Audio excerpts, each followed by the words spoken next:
I want to talk about creating a vision, okay? Vision is the most compelling thing that you can do in your business, in your life, okay? And we all live in a hypocrite life. This is what I'm talking about. Well, I don't need to create a vision, I don't need, but you're living somebody else's vision. You got a Philly hat on, you got sneakers, you got Nikes, you got Jordan. Somebody, you got Apple, who's got iPhones and iPads here? Yeah, okay. But who's the owner of that? Stakeholders. Yeah, who started that? Steve Jobs is a visionary. Right. Yeah. If Steve Jobs didn't dream big, dude got kicked out of his company. This dude had to go to a local church to get food while he was dreaming because he didn't have enough money. You wouldn't be using his products right now. He's touched billions of people and one of the richest technologies companies here. And this is what excites me about vision. We come into a community that is so in desperate need of vision. And you could take vision back to your department. You could take vision back to anything that you do. So you got to live it and own it and spit it out clearly. We provide independence through automation technologies. CEDCO, we improve communities through entrepreneurship. See how clear that is? You can have a vision for your personal and your business life and everything that you do. We're going to talk about a little bit about that. Many organizations sputter. McDonald's, is that a household name? Yeah, it is. They're having major problems right now. And the owners that are franchises, they want to give them back. They say, you know what? You know what they do to us? They give us a new machine because they have no vision. I don't care if you're a $1 billion company, you make $5. For your new companies and for the companies that have been around and for your people that work and for a not-for-profit or work in workforce development, you got to have a vision. You said something to me, I'll do anything. I'm going to be very clear with you. You will be doing everything, and to include cutting grass. You say that, but as an entrepreneur, you have that luxury to take on anything to make money. A vision allows you. Am I allowed to write on this? Yeah. You got dry mark? Yeah. So look, these are all opportunities in life, man. They come at you 100 miles an hour. When you have vision and purpose, you can filter this through a screen and all that you do. So you pick out the things that fit your vision and you start your growth. So we're talking a little bit about that. I don't care what you're in, non-for-profit, sports, whatever the case may be. Okay? Let me tell you what a definition of vision is. It's the change you see in your industry. If you're able to overcome your fear, like you're doing something for a reason. You want to see some type of change. Why not go work for somebody? Why not do you understand what I'm saying about vision? You want to see something in this world that's not being done. And that's what vision really is. Okay? That's why Steve Jobs started his own thing. Why don't we create a vision and live out our visions? What do you guys think sometimes? Why don't we live out our visions or create visions for ourselves? Ooh, who said that? Who said that? Who said that? I thought Floyd Mayweather got boom boom. The 1-2 for everybody, right? You got that fear. You know what it is to sit in the business meeting and you say, I own a security company. I'm a director of this. I'm a director of that. I'm a salesperson. You come in and tell somebody I'm an inspirational servant. Like, what the hell? Right? See, it's fear of criticism. It's a fear. You know what you want. You know what this city needs. You know what the program needs and what it's missing. That's vision. See, that's vision.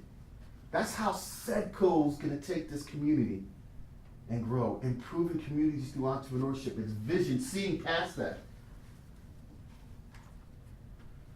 When I talk about fears, you also come with your vision, your ideas, and like, somebody's already doing that. Oh, that's dumb. Let me tell you about vision. It's vital, like the DNA. Vision is like DNA. What does DNA do for the human? What? It's your makeup. Yeah, it's your makeup. Yeah. That's what vision is for organizations. So your compelling vision is very important in your business success. If you write it thinking small, that's exactly what you get. If you write it thinking big, and I see entrepreneurs all the time, they write it small and they're always starving, check to check. No, that's not how we're living here. okay? So vision. Why am I here right now, man? I had to rush back. I wasn't even talking about presenting today and all this.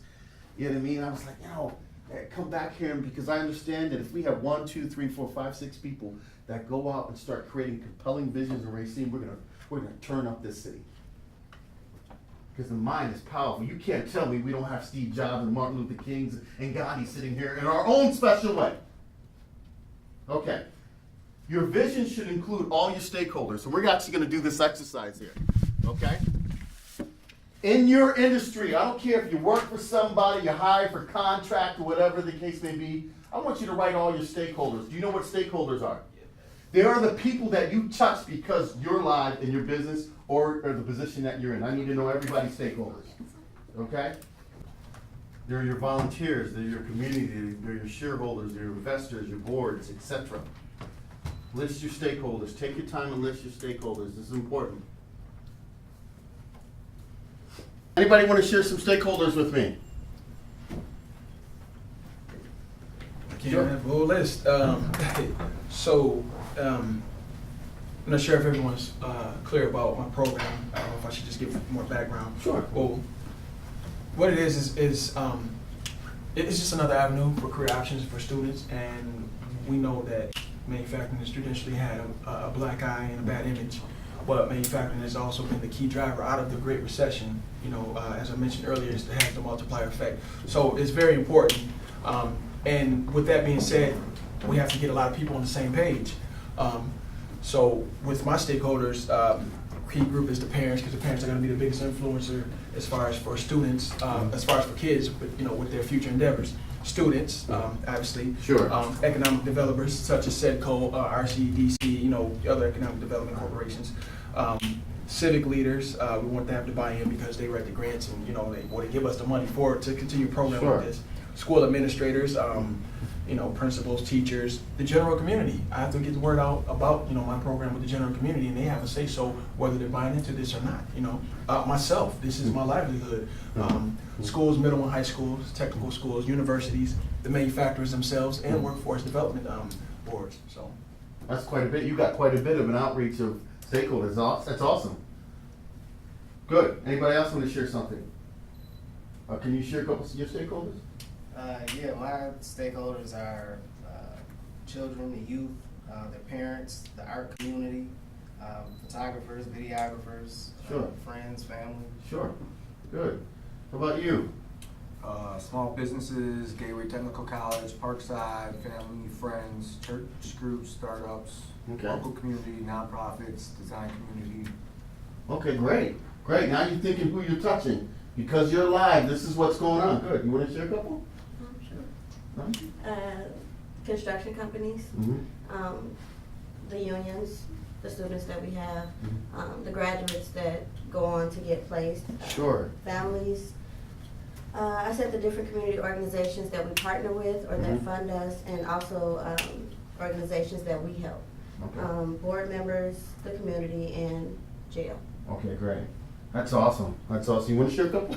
Yeah, so obviously myself, partners, customers, Sure. family, government, we gotta take care of them, but suppliers, community, the industry, Sure.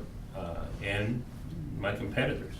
I mean, part of the industry, it's all wrapped in. Good. So we're learning something here. When you write a vision out, and I would love to know what your vision is for your program. If not, you can start off by writing it. You know what I mean? But yeah, that's why we're going through this. But you have to include all your stakeholders. Why? Why? What happens if you write a vision and you don't include all your stakeholders? It's not complete. It's not gonna be the most effective, is it? Well, you write a vision, right, and you leave out something, one of those people, and you need them to help you. What do you think are gonna help you? They're gonna be like, no, they don't care about us. They're all about these people. See, that's what happens. You write a small vision, you don't include in people, you can't get people to rally around you. That human capital. You don't need your resources, you need the resources of many. And the vision has to include them. Does everybody understand that? So when you write a vision, you don't write a vision just about your company and customers. You write a vision that touches everybody. Okay, and we'll talk a little bit about that. Here's some vision no-nos. I love when people bring out a book and I say, hey, what's your vision? And they tell you, and the human mind always impresses me how much they can remember. They'll say a whole book. And it was like, man, you lost me on the second sentence. See, a no-no is you don't write a book. You don't skate around. If I ask you your vision, don't skate around it. Just say I ain't got one. There's no reason, because the only person you're fooling is yourself. Right? And there's a clarity missing there. And remember, visions are not goals and missions. And I'm going to share something with you in my first company. I remember, this is a true story, I was a Nextel direct dealer, and I was getting some pushback from the management. I feel like they didn't want me to sell this because maybe I was I don't know what it is, but there was a big disconnect and a real pushback of allowing Vascom to do what it wanted to do for Nextel as an indirect dealer. I felt like we were pinpointed, I don't know, for whatever reason. So I wrote a vision that I wanted to be the #1 dealer in the state of Wisconsin. And I'm telling you, I had 5 employees at the time. We were working late. I mean, I said, look, I can't pay you overtime. He said, don't care. I said, we're going to be the #1 dealer. And I'm telling you, that year we went to the Nextel Indirect Dealer Awards, and I felt like Beyonce at the Grammys. We won like 8 awards. They said, okay, for the 1K award, the 1,000 unit award, like 3 companies won. They won that award. Then they called Vascom Communications. They had to create a whole new award because they never had that. It was a 2K award, right? And then it was funny. It said, hey, company A grew 17%, company B grew 20%, Vascom grew 234% from from last year. The whole audience just gasped. We get back the next day, we got our hardware in, we're putting our little communication Grammys on the shelf, dusting that off, and employees, we have 1 for each employee, some had 2. And my best employee comes to me and says, man, Jose, we did that so quick. What else is there? And that was one of the first downfalls to my company, my first company. I never got the same type of work from her because she hit the pinnacle. All I did was set a goal. We hit the goal. It lost our momentum. I couldn't even get them to go overtime, and I would pay them. You understand what I'm saying? She was working for me, and I couldn't pay her overtime because she had something to shoot for. Now I'm willing to pay you. I really want to do Jose. I got to go do some stuff. I got to get my nails done, and never got the same work ethic because this vision is timeless. It never ends. I like that. It's like life never peaks, we just reach plateaus and Yeah, keep climbing. Yeah, keep climbing. And and creating marketing materials. If you don't have a vision, why am I going to hire a graphic designer if I'm not clear with my message? I'm allowing him to use his artistic ability, but not around my vision. I want to have my vision so he can wrap his creativity around that. You don't want to hire people without a strong vision because it's just another thing. It's one thing to be an employer. It's another thing to have 40 employees starting to create their own things that they want to do. That's one thing. I can handle 2 employees. Get 40 of them congealing together and creating their own vision underneath your company. You lose control very quick. I see it all the time. And don't get it. I got a $20 million company. I tell them all the time. He asked me to come in and consult. I said, "He's going to tell you straight up, your employees run your company, and you're losing a lot of money." He said, that was very obvious, but that's what happens. No clear vision.